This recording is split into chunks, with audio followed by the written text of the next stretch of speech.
Podcast Magda and Friends kali ini agak berbeda. Kenapa? Karena saya menyiapkan atau menyediakan ruang belajar buat teman-teman saya merasakan bagaimana meningkatkan skill komunikasi dan public speaking melalui konten podcast di YouTube channel saya. Nah, sekarang saatnya saya ingin teman-teman turut merasakan bagaimana yang namanya proses belajar. Nggak auto lancar sih, tapi semuanya butuh step by step. Nikmatin aja proses belajar, karena setiap proses akan menambah jam terbang, menambah pengalaman, sekaligus juga nambah wawasan kita untuk makin hari makin baik lagi.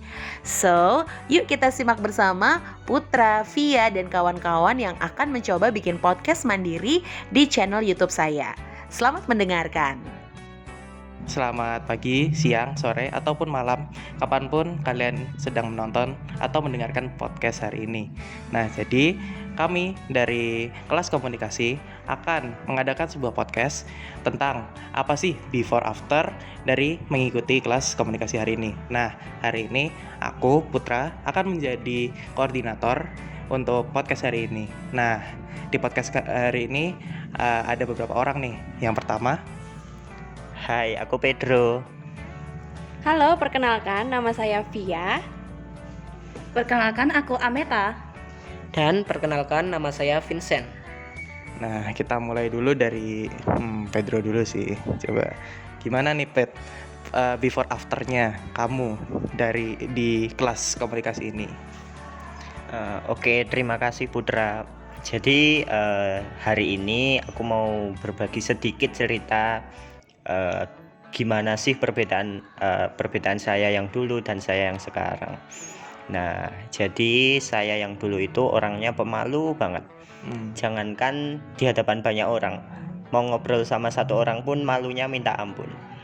Tapi semenjak saya ikut kelas komunikasi di PPA, saya jadi orang yang lebih percaya diri, lebih komunikatif lagi, lebih aktif dalam berinteraksi kepada orang-orang di sekitar sana.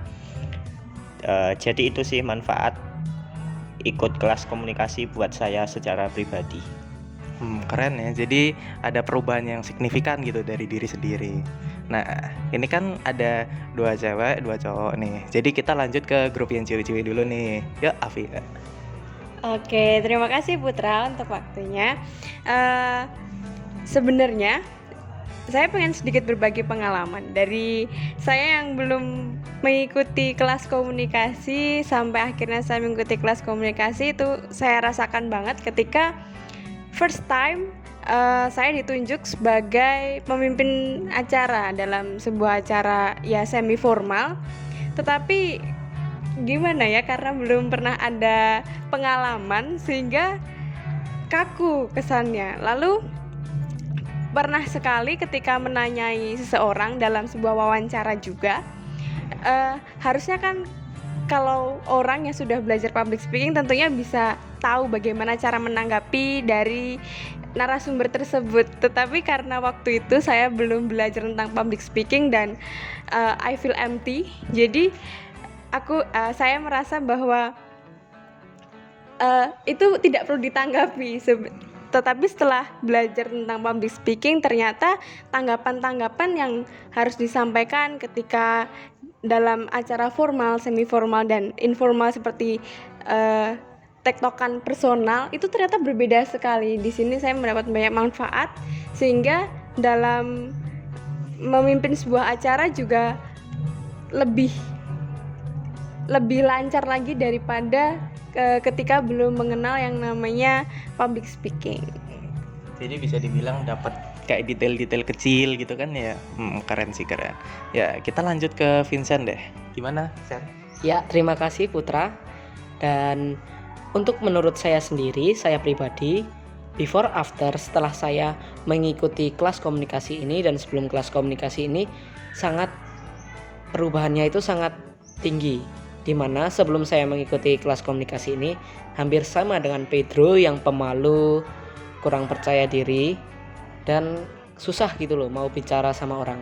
Tetapi setelah saya mengikuti kelas komunikasi ini, saya jadi lebih percaya diri dan lebih berani untuk berbicara dengan orang di luar sana. Ya, sudah. Seperti itu. Oh, jadi kebanyakan dari sini itu emang kayak kurang care gitu ya dari beberapa detail kecil sama kurang percaya diri. Nah, di sini yang terakhir nih ada Meta. Gimana sih Meta kalau menurut kamu? Baik, terima kasih Putra atas kesempatannya. Jadi untuk public speaking before dan after to me, saya rasa sangat-sangat luar biasa. Karena kenapa? Sama seperti teman-teman yang lainnya, dulu saya juga pemalu, pendiam dan penutup. Dulu saya juga agak ragu apa yang saya katakan dan tanyakan kepada orang yang akan membicarakan kepada saya. Tetapi setelah saya masuk di public speaking ini, saya merasa saya tahu bagaimana sih caranya untuk menata cara atau mensusun kata-kata saya kepada orang yang akan saya bicarakan. Mungkin itu saja yang dari saya akan kembalikan kepada Putra. Hampir mirip juga ya semuanya kayak ya detail kecil dan ya sama lagi lah kayak hampir gak ada perbedaan. Dan pada diri saya sendiri sebagai koordinator pun juga sama, before afternya tuh kerasa banget di bagian yang awalnya kita nggak tahu apa-apa dan nggak paham sama sekali apa itu ngomong di depan bareng sendiri gitu di hadapan orang banyak, itu pasti rasanya grogi dan kita nggak tahu apa yang bisa kita dapat gitu dari public speaking gini. Nah, dan tapi setelah mengikuti kelas public speaking itu kelihatan banget perubahannya banyak banget, dimana banyak detail-detail yang kita bisa dapat dari para penonton, cara kita menolak pertanyaan yang terlalu apa ya kayak kurang relevan gitu dari para penonton, dan juga kayak informasi-informasi penting yang bisa kita dapat gitu dari public speaking tersebut. Mungkin ini sekian sih dari podcast hari ini. Tapi wah pendek banget sih, cuma 6 menit ya. Tapi ya udah, terima kasih untuk kalian semua yang udah mau dengerin podcast hari ini sampai selesai. Thank you, jangan lupa like dan share mungkin kalau kalian mau. Dan jangan lupa subscribe juga. Tunggu konten podcast dari kami selanjutnya. Terima kasih.